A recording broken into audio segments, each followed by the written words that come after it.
नमस्कार किसान भाइयों।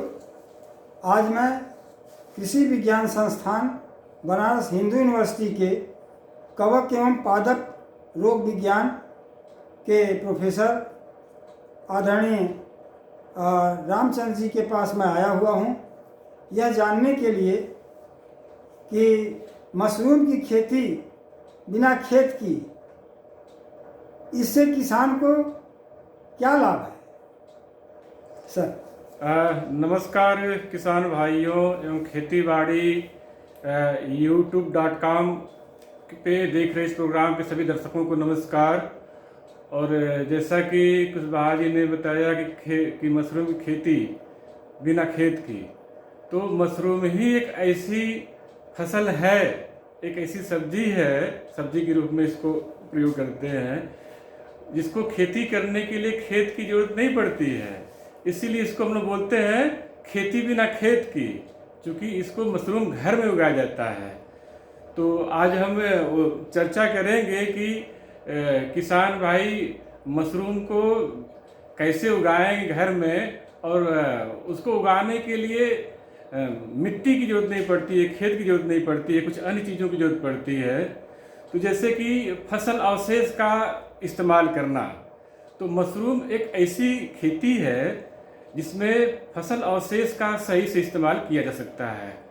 अब जैसा कि सरकार भी प्रतिबंध लगा दिया पराली जलाने पे, और या खेतों में जो खरपतवार होते हैं या अनाज को किसान अपने घर ले जाता है और भूसे को खेत में जलाता है, उससे कितनी बड़ी समस्याएं होती हैं, उस पर बहुत संक्षिप्त में मैं प्रकाश डालना चाहूँगा कि जब किसान भूसे को खेत में जलाता है, तो जिस खेत में जलाता है वहाँ की मिट्टी तापमान की वजह से, क्योंकि मिट्टी में बहुत से माइक्रोब सूक्ष्म जीव होते हैं, और वो सूक्ष्म जीव केवल हानिकारक ही नहीं होते हैं, बहुत से लाभदायक सूक्ष्म जीव होते हैं, जैसे ट्राइकोडर्मा हुआ, बैसिलस के बहुत से बैक्टीरिया की स्पीसीज होती हैं। और कहा जाता है कि किसान का मित्र केचुआ। तो वो जब पराली को जलाया जाता है या भूसे को जलाया जाता है या खरपतवार को जलाया जाता है खेत में, तो वहाँ का तापमान चूँकि बढ़ जाता है, और बढ़ने से वो जो किसान का मित्र केचुआ है उसकी जनसंख्या घट जाती है, जो माइक्रोब होते हैं ट्राइकोडर्मा है या बैक्टीरिया है उसकी संख्या घट जाती है। तो एक तरह से कह लीजिए कि जो है वो बहुत ही नुकसान है।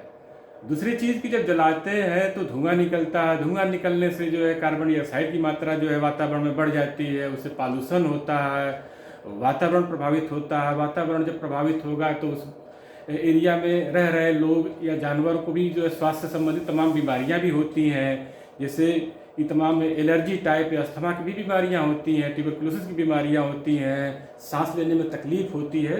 तो बहुत से जो है स्वास्थ्य संबंधित बीमारियां भी होती है फसलों को जलाने से या धुआं से। तो एक चीज़ ये हो गया।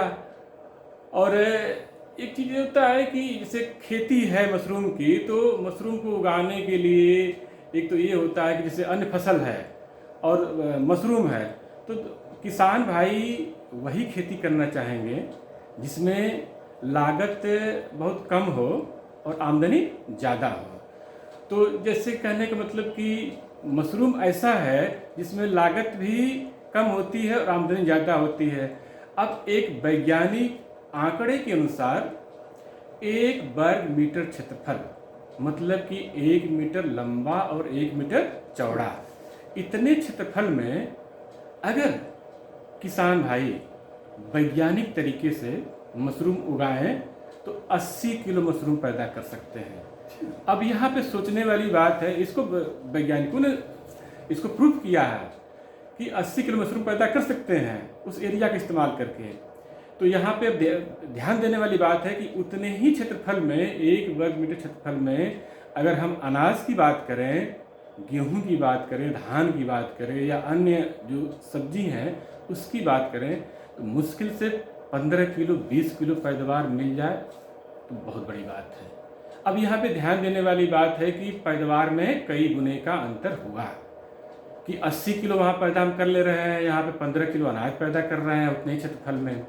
दूसरी चीज़ की बाजार भाव, तो किसान तो वही फसल को उगाएगा या खेती करेगा जिसका बाजार भाव अच्छा हो। अब 1 किलो ताज़ा मशरूम को बाज़ार में किसान आसानी से 100 रुपये में बेच लेगा, 100 रुपया किलो। अब देखिए यहाँ पे, और अनाज की भी बात कर लीजिए, अनाज 15 रुपया 20 रुपया मुश्किल से बिकता है। तो यहाँ पे पैदावार में भी कई गुने का अंतर हुआ और उसके बाजार भाव में भी कई गुने का अंतर हुआ। इस तरीके से जो है मशरूम की खेती में फ़ायदा ही फ़ायदा है। दूसरी चीज़ कि गेहूं की खेती करना है या धान की खेती करना है तो उसमें ध्यान देने वाली बात है कि बीज की जरूरत पड़ती है, ज़्यादा मात्रा में बीज वहाँ इस्तेमाल होता है, तो वहाँ बीज की लागत निकाल लीजिए। दूसरी चीज़ फर्टिलाइज़र, उसमें तमाम रसायन का इस्तेमाल करते हैं किसान भाई, तो चाहे यूरिया हो, पोटास हो, फास्फोरस हो, तो उसकी मात्रा बढ़ रही, उसकी वजह से जो है क्या होता है कि लागत ज़्यादा बढ़ जाएगी। ऊपर से कई सिंचाई, अब कोई भी फसल खेती करते हैं तो 4-5 सिंचाई की जरूरत पड़ती है, तो बिजली का बिल महंगा, डीजल महंगा, तो डीजल महंगा होने से जो है फिर वो सिंचाई की लागत पर भी प्रभाव पड़ेगा। तो अब देखिए यहाँ पे कि बीज, फर्टिलाइज़र और सिंचाई, ये तीनों इसमें बच जाता है, इसकी ज़रूरत नहीं होती। ये तो भूसे पर उगाया जाता है और सिंचाई पानी के फुहारे के रूप में की जाती है, फर्टिलाइज़र की कोई ज़रूरत नहीं पड़ती है। अब इसकी वजह से क्या होता है कि इसमें लागत कम हो जाती है और बाकी फसलों में लागत बहुत ज़्यादा हो जाती है। ये भी सोचने वाली बात है यहाँ पे मतलब। और मशरूम घर कोई ज़रूरी नहीं है कि मशरूम घर कोई स्पेशल बना करके ही मशरूम उगाएं किसान भाई। मशरूम घर कच्चा पक्का बना बनाया घर है, उसकी साफ़ सफाई कर लें, जो है उसको अंदर का जो वातावरण है उसको फार्मे से उपचारित कर लें, कीटाणुनाशी की दवा है उससे उपचारित कर लें और उसमें साफ़ सफाई करके उसको इस्तेमाल में कर सकते हैं। और घास फूस का छप्पर, तो घास फूस का छप्पर तो बहुत ही अच्छा माना जाता है मशरूम की खेती के लिए, तो उसमें खेती कर सकते हैं किसान भाई। और जो पुआल है, भूसा है, या जो अन्य फसल अवशेष होते हैं जैसे पेड़ पौधे की पत्तियाँ हुई या खरपतवार होगा, उसको ला करके जो है और उस पर खेती करके किसान भाई अधिक से अधिक जो है आय प्राप्त कर सकते हैं। तो इस तरीके से जो है हम कह सकते हैं कि मशरूम ही एक ऐसी खेती है जिसको खेती बिना खेत की कर सकते हैं। कितने भूसे पर कितना हमें बीज चाहिए सर? अब अगर 1 कुंटल भूसा किसान भाई इस्तेमाल करते हैं तो उस पर 2 से लेकर के और 3 किलो बीज की जरूरत पड़ती है। तो उसी हिसाब से भूसे की मात्रा अगर बढ़ाते हैं तो बीज की मात्रा किसान भाई बढ़ा सकते हैं। बहुत अच्छी जानकारी दिया डॉक्टर साहब आपने। किसान भाई, अगर वीडियो अच्छा लगता है तो लाइक करिए, सब्सक्राइब करिए, कमेंट दीजिए, ताकि हम आपके सवालों को लेकर फिर डॉक्टर साहब पास आएँ और उत्तर फिर आपसे आप लें और आपको दें। धन्यवाद।